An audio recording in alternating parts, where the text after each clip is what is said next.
Well, ladies and gentlemen of YouTube, subscribers and friends and the like, it's Grant coming at you from a farm, a field in the middle of nowhere. Actually, Fargo, North Dakota is 10 miles that way.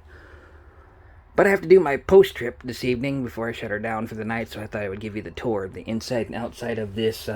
It's a Forrest River FR3, which FR stands for Forrest River. Forrest R FR3 Class A. I guess they're some of the better built, like brand name things that Forest River stands behind. Like I don't think it's their flagship, but it's a pretty interesting idea, and for the most part, it looks pretty well built. Has nothing's fallen off or fallen apart on me yet, and I've driven probably close to 1,000 miles. I'm doing 1,500 or 1,400 miles from Elkhart, Indiana to Billings, Montana, and I'm 900 miles in, I think, give or take. Got a nice fireplace, which I wish I could use. Nice big screen TV in house and everything, which again, wish I could use. But we're not supposed to, and they, like the brand new TVs, they haven't even been programmed yet. If you turned it on, it'd be English. It would say what language and all that stuff. So I can't use them even if.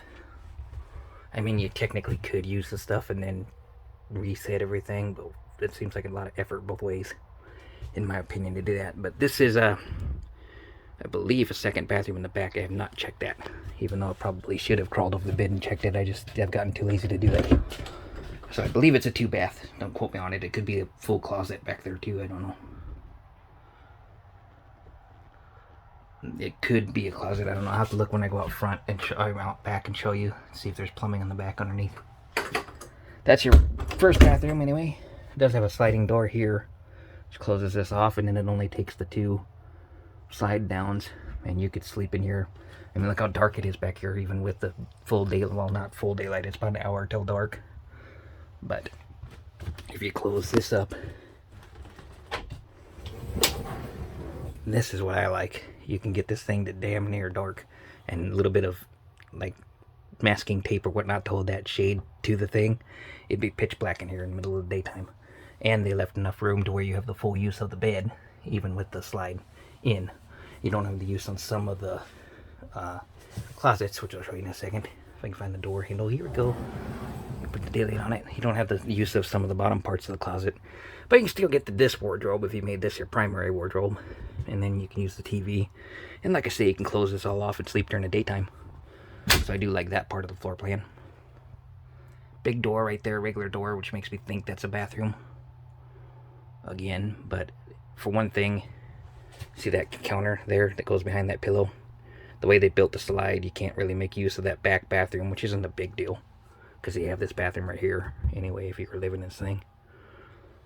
But when it slides out, you could use it, and that's part of the reason why I haven't bothered to go back there and check anything, because you have to crawl over that deal to get to it unless I want to put the slide out, which I've heard horror stories of the factories not getting everything exactly right, so I'm scared to hit the slide out and then have it not go back in or have it fall out or whatever, because they do the finishing touches and check everything out and tighten everything up and whatnot at the dealerships before they sell these. And so I just don't want to lose the slide, say, out here in the middle of the field. Not saying that they would or wouldn't. Each factory's different. Some are better quality than others, so you never know. This is kind of nice.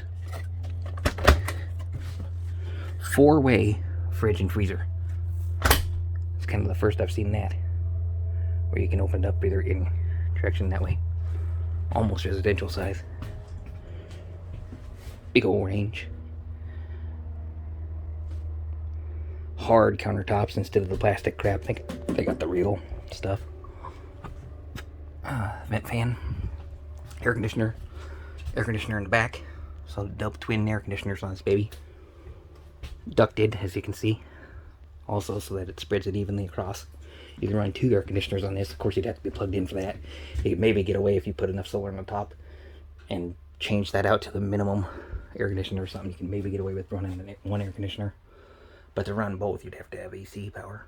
But these things are built to take them to the campground and plug them in. And once you plug them in, this thing would be like a regular house. It'd be a mansion-sized deal, because this deal goes out 4 foot that way, and the back slide goes 2 foot. Or something, according to the paper I was reading the other day. So, pretty damn big outfit when you finally get done. And then, like I say, any floor plan that has it where you can still walk through and make use of it, of almost everything, is okay in my book. The only thing that I see that you can't really make use of is that the back portion, bottom portion of the cabinets back there, which ain't a big deal. You can put your winter clothes and whatnot. They don't need every day in that. And then, like I say, you can't use that back bathroom. I mean, you could, but you'd have to do some gymnastics or run the slide out to do it. And like I say, you already have a bathroom there anyway, so just use the main bathroom. That's not a big deal in my opinion. This comes down to where you can have 2 people sleep there. It's supported all the way across, as you can see, so you can't have 2 people as long as they're decent weight. This comes down and you can get 2 people there. I think they went with the lounge instead of the couch, and so I don't.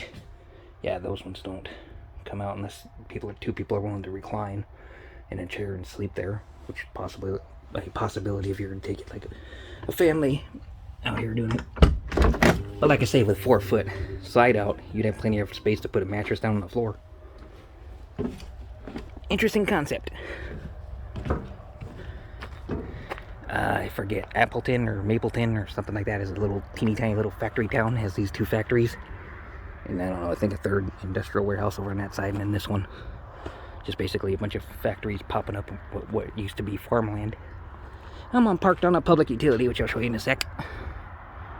But FR3, Forrest River, does have the outside entertainment. You have a button in there for outside speakers, and you right from the front. I can roll up it, and like I'm going to show my friends in Mount City maybe later on, that you can turn it from the outside speakers from the drive thing. As you're driving along, you can turn the speakers on, which is kind of neat, in my opinion. Plenty of storage. This thing's open. That's open. That one's the battery one. I'd show you them all, but they have them locked because they kept the other side started coming out on me on the driving side lane, which I'll show you in a second. So that's notorious too, because they can't quite get everything. If they build this in the middle of winter and it's cold, they can't get the metal on these compartment doors to shut exactly correctly. So sometimes we have to tape them up to get them to where they're going, and then hopefully where they're going, and when they sell them, they can take it into a heated shop if it's cold where they're going. Or a lot of times they go out warmer places like California or Texas, and they can just fix it there out in the open because it's warmer and the metal has expanded or contracted or whatever the hell. In the cold it contracts, and so it doesn't make the connection. In the heat it'll expand out and connect supposedly, and if it doesn't, they do the finishing touches at the dealership. But like I'd say, my propane one way up at the front is the propane one. That, in my opinion, is kind of a bad design. I would not have a propane tank right underneath the driver's seat if you got in a fatal wreck or anything. It just blow you up. I just don't like the idea of having that generator and that propane right there. It's only the flaw to the downside of this, I think. This is the plumbing. So that might be, I can't quite tell you. I think there's a tank underneath there. I think that is a back bathroom because I can't see that window from in there. This is your sleeping area, so I'm sure that's a bathroom in the back part that I can't get to. And I can't get to it, and I'm not going to try to get to it, so if something went wrong in there, I'm going to be like, it's your crappy design, not mine, in terms of the very end part of that deal. It's both crappy, and it's, you know, like I say, you already have your second big bathroom anyway, so there's really no need, in my opinion, to have a master bath off the back in a 4-foot space. Just to have a bathroom on each side, I guess it's handy for a couple. Both have to use the bathroom at the same time. You can use 2 different bathrooms, or if you have guests stay in, they can use that one bathroom, and you have a dedicated bathroom to yourself like you do back home with your house.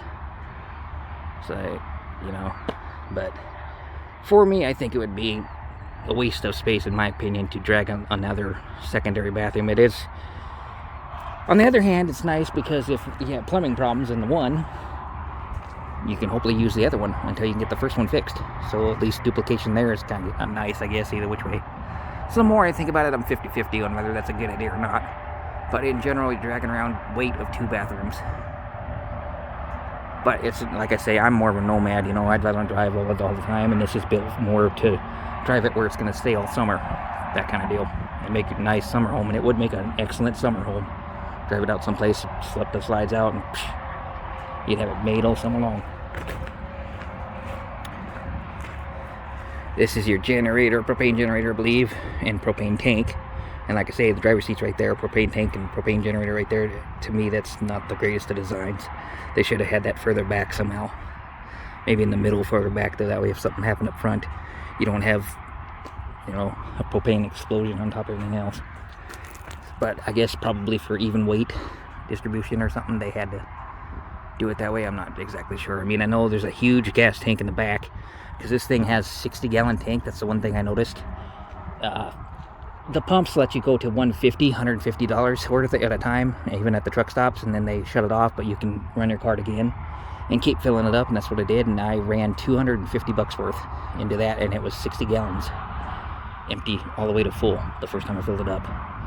So for $250 worth in current gas prices, it had a 550-mile range.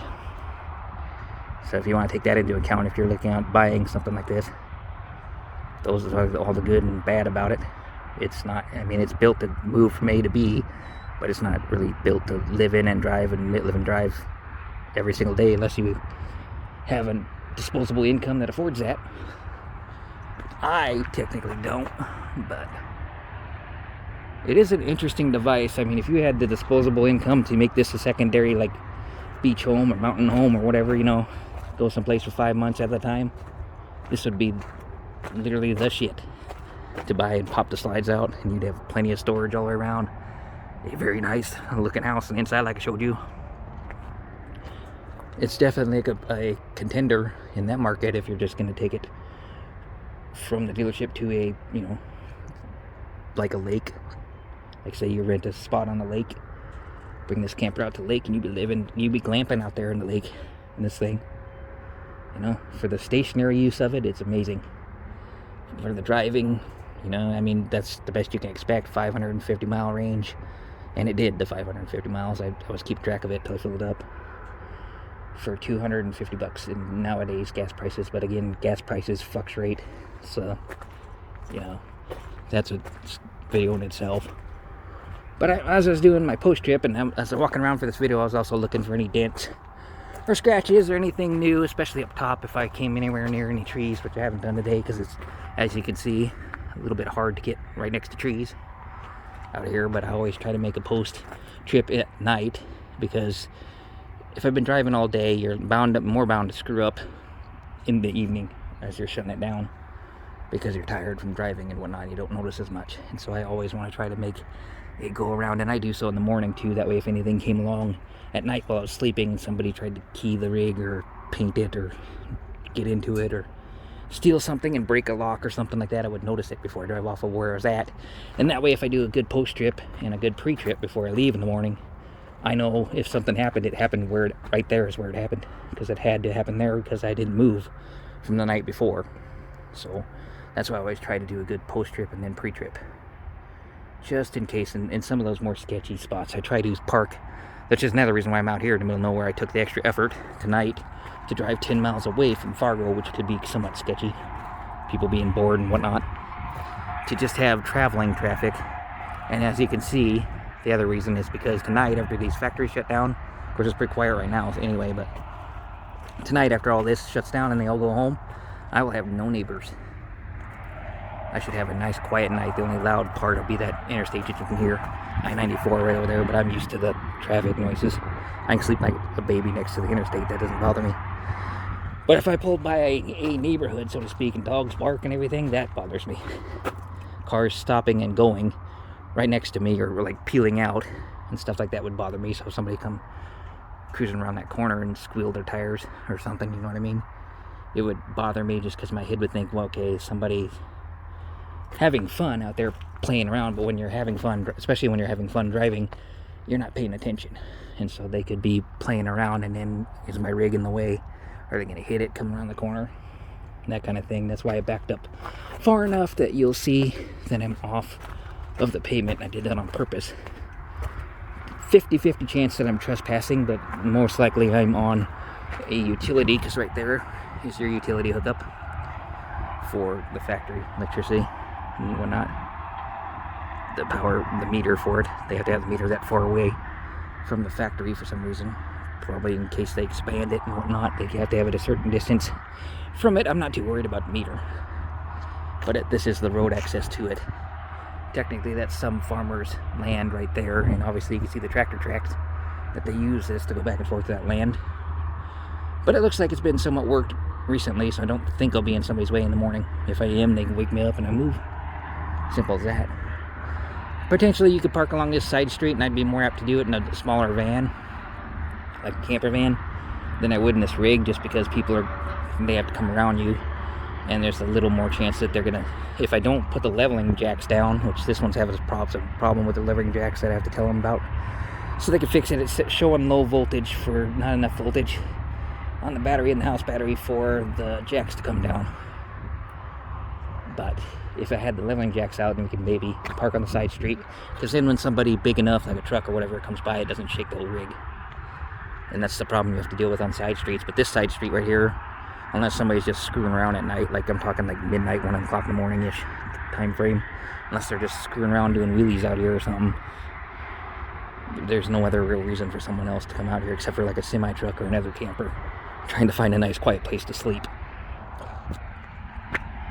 But I thought I would show you my thoughts on the whole rig and my situation tonight, just west of Fargo, North Dakota. Today is May 4th, and everybody's saying May the 4th be with you. So everybody on YouTube, May the 4th be with you. Like and subscribe, leave comments, check in the description below for merchandise from my channel, and I'll catch you on the flip. Peace.